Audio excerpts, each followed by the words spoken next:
Hi, my name is James Orvis, and in today's video we're going to be looking at a few tips and tricks which will make any kind of synth patch sound a little bit more analog. So these are go-to kind of tricks that I like to use quite a lot. Let's get stuck in. So basically we're going to be using Arturia's Pigments. We've just released a preset pack for this as well, so go and check that out.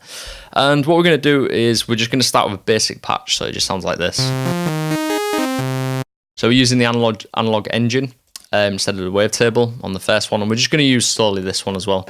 And the patch that we're going to get to is probably not going to sound amazing, but I'm going to go through just the different kind of modules that I would kind of touch and use to make it sound more analog and warmth. Now, analog is not very, but quite unstable, and that's part of how you can make it sound more analog. So the first one we're going to look at is drift. And if you turn drift all the way up, it makes this kind of sound. So if I just press the C note, every time I press down, the oscillator is drifted, so it's never completely in tune. So what you can do is you can raise this up a little bit. It should normally set around here anyway, and then you can raise it up a little bit. About there's quite nice. And so that's the first thing you can do, so you can use that. Second, we're going to look at the oscillators. So one thing that you can do is to detune the second oscillator. So let's bring that up. And just use the fine tune. So that combined with the drift already makes it sound quite warm. And we're going to take this a little bit further actually. So if I bring the fine tune back down, and we go to sample and hold random, I'm going to send that to fine tune. Let's just have a quick look at the random generator here. So I'm going to just turn up the rise and fall as well, so it's like smoother transitions to each one.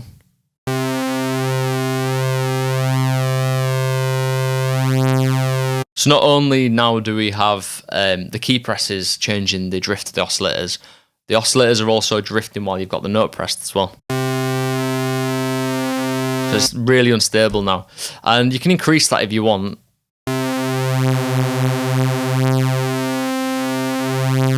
But we're going to keep it around there.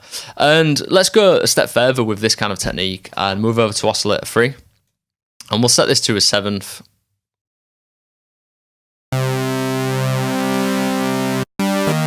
So now we've got this really nice kind of thick sound. And again, I'm going to go to the fine tune and do it again, but I'm going to go the opposite way. So these two are kind of moving like this now. And you could set up another random generator actually and have this completely different if you want to get a bit kind of techie, but this just works for me as it is. It means that the oscillators move away from each other.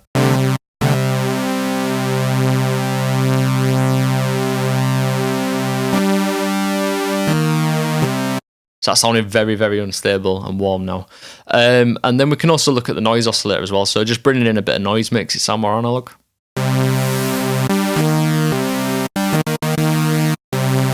And what we could actually do if we wanted, we could go to envelopes, maybe send envelope 2 to the noise so it's not on all the time like this. If we go to envelope 2, and we can bring this down. So we get a little bit at the beginning. You can play around with the decay.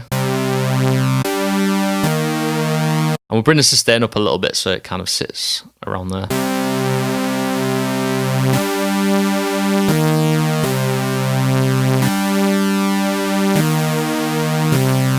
That sounds a bit nicer to me.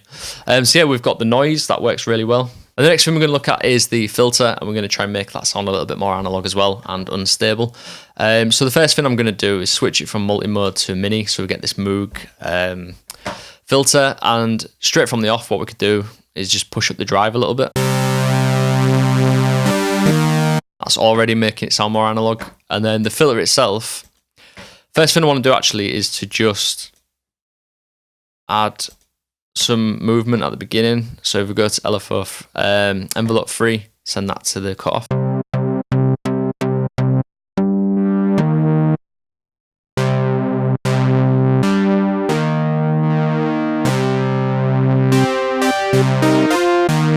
Sounds alright. So next thing I'm going to do is make the filter cutoff a little bit unstable as well. Again, I'm just going to send sample and hold to it, but you can use a different generator if you want.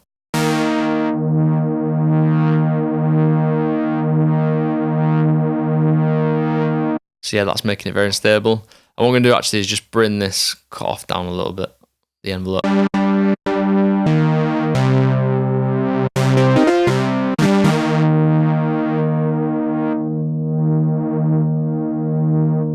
So you can see the cutoffs moving around slightly. So there's some basic things that I use quite often, and now we're just going to look at effects, but only look at the delay really for this one. I mean, you can go outside of the box and add some more things that we did in a previous video, like tape saturation and things like that. But for this, we're just going to use the delay because it kind of fits in with the unstableness of the pitch and things like that as well. So what we're going to do is just set this delay up, get it sounding quite nice. And actually, what I'm going to do is set it to time so we can modulate this in smaller increments. And I've currently got my project set to 1, 2, 4. So I want to get this into maybe like eighths or something like that. And I've got this little trick for this. So if you go to this, the whippingpost.co.uk, they've got a delay time calculator, which is really, really useful. If anyone knows something that's better, like an app on your phone or anything like that, please let me know, because I've been using this for years and I've never tried to update it. And it is quite annoying actually that I have to go on the internet to get it. Maybe there's a plugin or something you can use. So yeah, if you want to find out what 1/8 is, you put in the BPM, you select which one you want. So I want 1/8, and then it tells me that 242 milliseconds is what I need to be going for. So if I put this at 242, that'll do. Don't have to be super precise. And I want it on ping pong actually. Yeah, that works for me. And so what we're going to do now is we're going to modulate the time a little bit. So what I found with this synth plugin is that things like random, when you send it to this, it's the increment when it goes all the way to the top is too much, and it really pushes the time out too much that it goes so out of tune that it just doesn't really sound nice. So what I found a way of doing it. There's probably a million ways you can do this, but I send functions to it, and you just want it on a 0.1 like that. Oops, like this. And then if we go to functions 1, what you can do is you can then draw in something that only rises to like this point. So if you start here, and you can just draw something randomly in like this.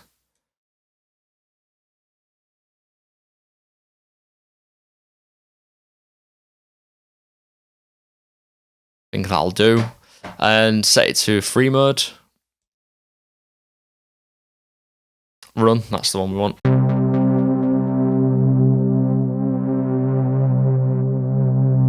And maybe a little bit slower actually.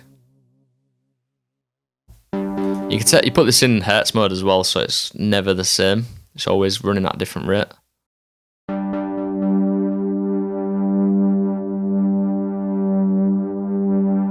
That sounds nice, this kind of big jump up there. So yeah, with the original, it sounds like this.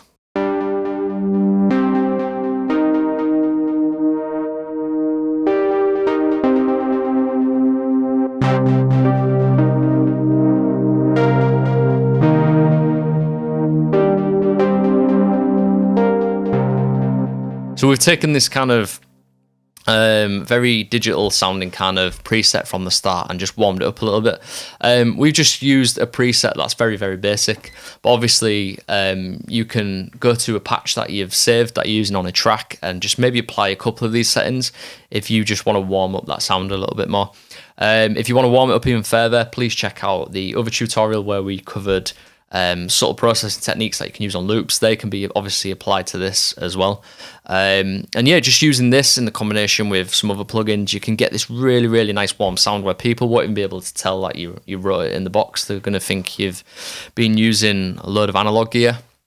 Some of my favourite tracks, they just use digital stuff, and it sounds so analog as well, just the way they get it going. So yeah, I hope you found this useful. I certainly use this quite often, so give it a go. Tell me what you think in the comments below.